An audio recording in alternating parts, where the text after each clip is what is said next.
Donc arrivé à Santiago, on est resté quelques jours chez Jessica, une Chilienne bien sympathique qui nous a fait du pain, c'était vraiment super sympa. 2-3 jours à Santiago. Ça a été un peu compliqué en fait. On est parti de Santiago, c'était il y a à peu près 7-8 jours. Et on voulait quitter la ville un peu, essayer de faire autre chose. Commencer à essayer un peu d'expérimenter notre vie de baroudeur avec le van. Sans vraiment trop regarder où on allait, on a commencé à essayer d'arpenter un peu les routes qui étaient autour. Petit spot près de la rivière bien sympa. Pendant nos quelques jours de vadrouille, nous avons eu la chance de visiter la Laguna Negra, qui nous offre un paysage magnifique, enneigé. Assez surprenant. On s'est un peu baladé dans les environs de Santiago et il s'avère qu'en fait la région métropolitaine de Santiago, c'est une banlieue de ville quoi, une banlieue provinciale de ville, donc c'est beau, il y a globalement des espaces verts, maintenant c'est aussi très grillagé partout. Pas exceptionnel, transcendant, c'est globalement de la plaine. Et on a été un peu rappelé par l'administration chilienne parce que pour posséder un van au Chili, pour le faire très simple, il nous fallait des papiers. On avait commencé à prendre la direction de Valparaiso. On y est resté un jour, magnifique ville d'ailleurs, très très beau pour qui est fan de tourisme urbain. Plein de petites rues, du street art partout.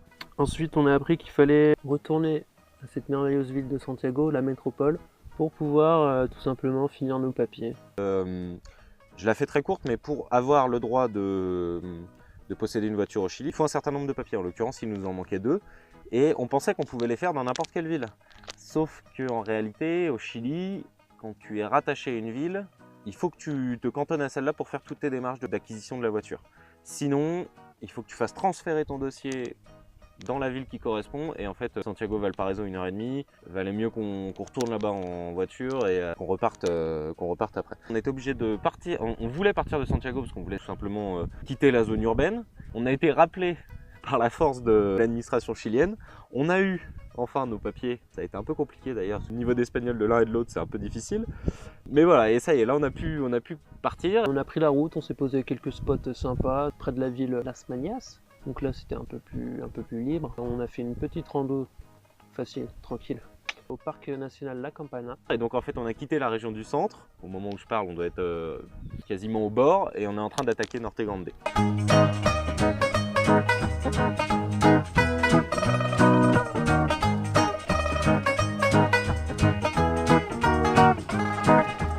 Pour la première fois de notre vie, la mienne et celle de Tolo, on a un van.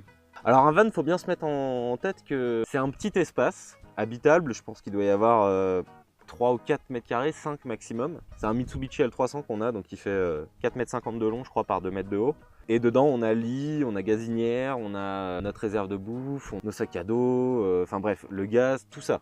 Tout ça est dans cet endroit. C'est petit, c'est pas vraiment grave. En fait, il faut apprendre à s'approprier l'espace. Et c'est ça le plus important. C'est comme vivre dans son petit cocon. On prend rapidement nos habitudes, les choses sont rangées à leur place, du coup on fait ce qui doit être fait tous les jours. Et ça passe par une bonne entente, essayer de bien trouver une place pour chaque chose et que chaque chose ait sa place du coup. C'est pour ça qu'on fait pas mal de rangements avec Tolo parce qu'en fait sinon très rapidement ça devient n'importe quoi.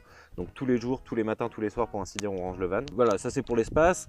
Les questions de l'hygiène, faut se débrouiller. En fait là par exemple on est à côté d'une rivière, voilà, on en profite, on fait la lessive, la vaisselle, la douche. Voilà, faut un peu plus jouer avec les éléments, on a moins de confort par rapport à ça. Mais c'est pas trop gênant. La nuit, Tolo est quelqu'un de très silencieux. Donc pas de problème là-dessus non plus. Et puis voilà, après c'est génial quoi, ça permet une autonomie qui est folle. On dort où on veut, on passe la nuit où on veut, on va où on veut, on prend les routes qu'on veut. C'est probablement la façon la plus libre d'aller quelque part ou à un endroit que l'on ne connaît pas.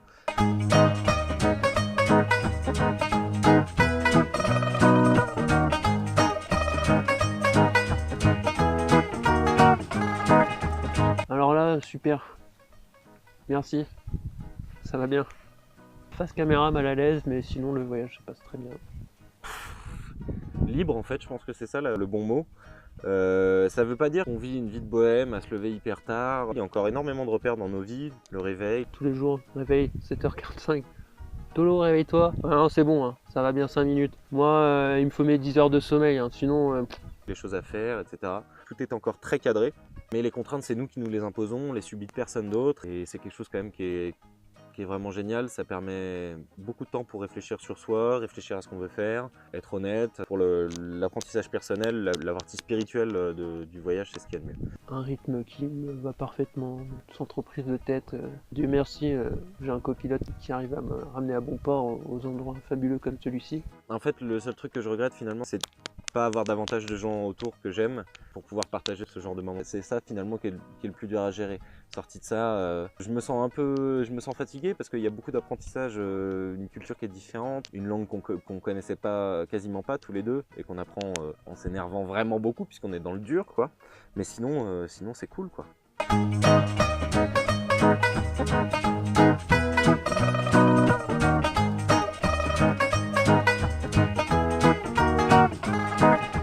Eh ben non, ça se passe plutôt bien. On a des tempéraments qui sont super différents. J'ai tendance à être un peu plus extraverti, et un peu plus réservé. Je suis de nature un petit peu cool, à me laisser un petit peu couler, qui peut énerver la plupart des gens. Et qu'une personne avec moi pour l'instant. Donc on essaye de trouver un équilibre, je fais un pas vers lui, il fait un pas vers moi, on essaye de s'apprivoiser, de se comprendre. Il y a des moments c'est dur. Ah, je déteste ce mec, je déteste. Je crois que j'ai arrêté le voyage, insupportable.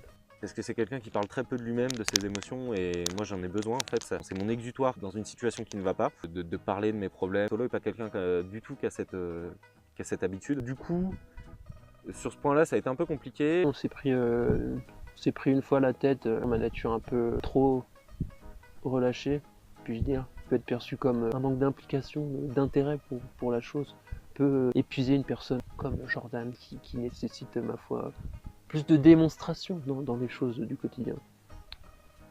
Et je fais des efforts. On a finalement trouvé un rythme avec lequel ça a marché. Globalement ça va, ça a été un peu dur au début d'avoir ces deux extrêmes l'un à côté de l'autre, et en fait on est en train d'avancer dans une espèce de consensus et vers une voie qui est commune et qui profite à l'un comme à l'autre. On est réglé comme un vieux couple.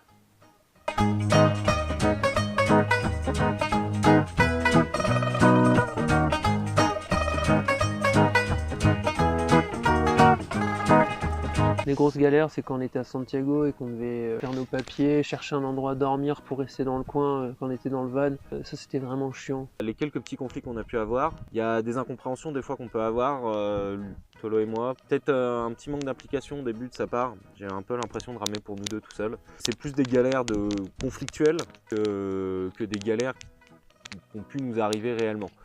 Si ce n'est le petit épisode Valparaiso-Santiago pour l'administration chilienne, sinon, non. Pas vraiment de galère en fait. Faire attention à l'essence quoi, c'est tout. Essayer de pas tomber en panne. Notre voiture c'est notre maison, et si notre maison elle tombe en panne, bah c'est compliqué pour dormir dedans quoi.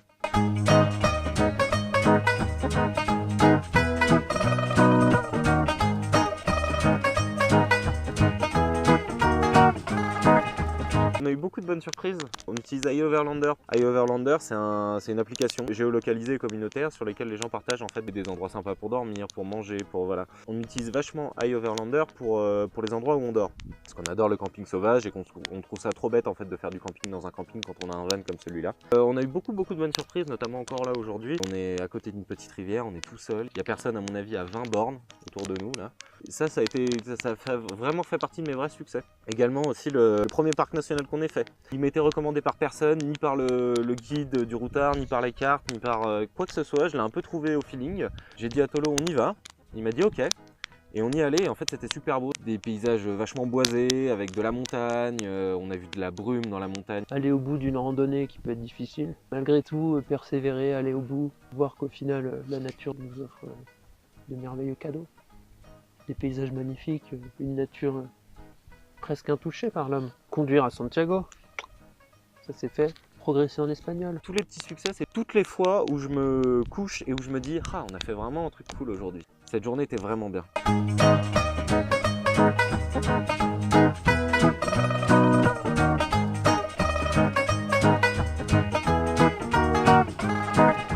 Par exemple, déjà la première nuit sur le parking à Santiago, on ne sait pas trop où, on cherche un endroit de dormir, on se gare près d'un gymnase Les gens faisaient leur vie, au final on n'avait rien à foutre de nous. Je sais pas si Tolo en a parlé, mais on a cette anecdote de quelqu'un qui est venu nous... On a commencé à monter, à se balader un peu dans Valparaiso. En fait, il s'avère qu'on s'était un peu trompé d'itinéraire, mais nous on s'est dit, c'est pas vraiment grave en fait. Si on doit tourner à droite et aller tout droit, et qu'on va d'abord tout droit et qu'on tourne à droite, on arrivera au même résultat. Sauf qu'en fait, à Valparaiso, les routes sont un peu dans tous les sens, et on peut pas faire tout droit à droite et à droite tout droit. Ça donne pas le même endroit en fait. Et donc on s'est fait arrêter par quelqu'un qui nous a mis en garde et qui nous a attrapé par la main un peu, qui nous a demandé si on parlait espagnol et qui nous a dit de pas continuer vers la montagne vers laquelle on s'engageait, puisqu'en fait plus haut il y avait des vols.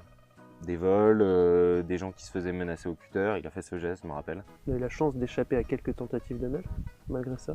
Je sais pas si Tolo aura eu la même. Ça concerne principalement la région centre métropolitaine proche de Santiago. Le paysage est magnifique, je sais pas si vous le voyez derrière. En revanche, il y a un truc dont on parle beaucoup moins. Moi je pensais naïvement que le Chili était parmi les pays les plus développés, les plus cultivés aussi du coup de l'Amérique du Sud. Et en fait je me rends compte qu'il y a énormément de pollution. En région métropolitaine, c'est vraiment dégueulasse. Il y a des déchets partout le long de la route, même dans la nature. Tu te balades en voiture le long de la route, tu vois plein de petits vergers, des morceaux de plastique coincés dans les branches, les gens jettent leurs bidons, laissent leurs chiens morts au bord de la route aussi. Alors ce que je vous dis là est vrai pour la région métropolitaine de Santiago, un peu moins à mesure qu'on monte, je pense que moins il y a de gens, moins il y a de problèmes. Mais voilà, il y a beaucoup de pollution, des gens jettent les choses par terre. Et j'ai cette image en tête qui est terrible. On est sorti d'un petit village sur une piste en poussière, hein, même pas en goudron, donc il ne doit pas y avoir un trafic énorme. Il y avait des chevaux qui devaient être domestiqués et broutaient dans les ordures, dans les tas et les monceaux d'ordures. Et ça c'est super difficile. On a fait ce qu'on pouvait avec Tolo, parce que lui il le vit vraiment très très mal ça. On a essayé de ramasser des ordures un petit peu, même des ordures qui n'étaient pas les nôtres en fait, on les a ramassées dans des sacs, etc. Ça a été un choc vraiment très violent. J'espère qu'en continuant à monter dans le nord, on aura de moins en moins de pollution, parce que ça a été vraiment le point le plus noir, on va dire le plus négatif de notre voyage.